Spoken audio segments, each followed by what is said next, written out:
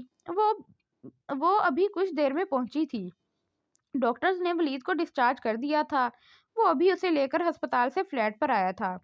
مجھے تم سے اتنی حماقت کی توقع ہرگز نہیں تھی۔ تم جانتی تھی شہر میں تمہارے لیے بھوکے کتوں کی طرح بالے کے آدمی گھوم رہے ہیں، تم پھر بھی منہ اٹھا کر یہاں سے نکل گئی۔ ولید کافی غصے میں تھا۔ سوری، مجھے لگا۔ کیا لگا؟ یہ کہ ہمیں کوئی اور کام نہیں ہے تمہارے پیچھے پیچھے پھرنے کے، تمہیں پروٹیکٹ کرنے کے؟ ولید نے اس کی بات کاٹ کر سخت لہجے میں کہا۔ دیکھیں، مجھ سے غلطی ہو گئی، میں مانتی ہوں۔ یہ غلطی نہیں ہے۔ تم جانتی ہو اگر میری ٹیم کچھ دیر اور لگ جاتی تمہیں ٹریس کرنے میں تو کیا ہوتا؟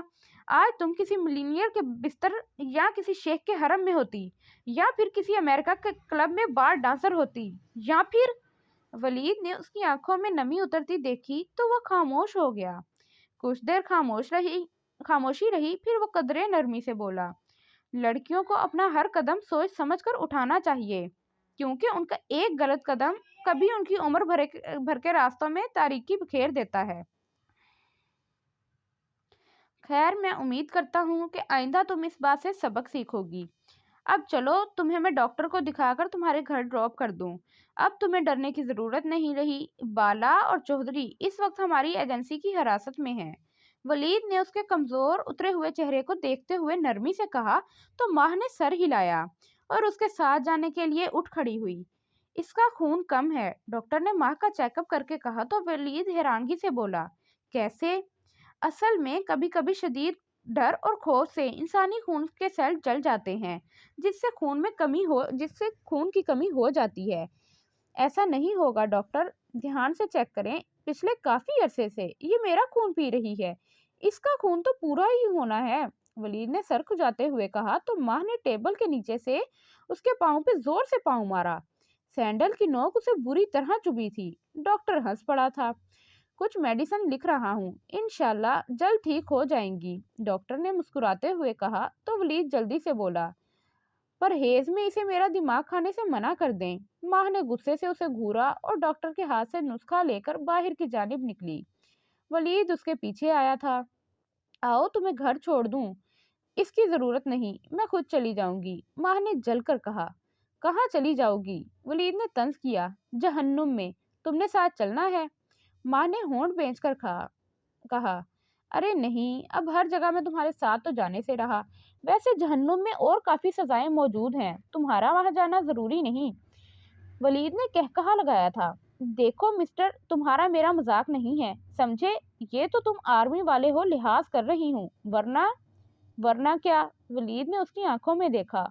ماہ ایک لمحے کو گڑبڑا گئی، پھر سنبھل کر بولی، ورنہ میں سر بھی توڑ دیتی ہوں۔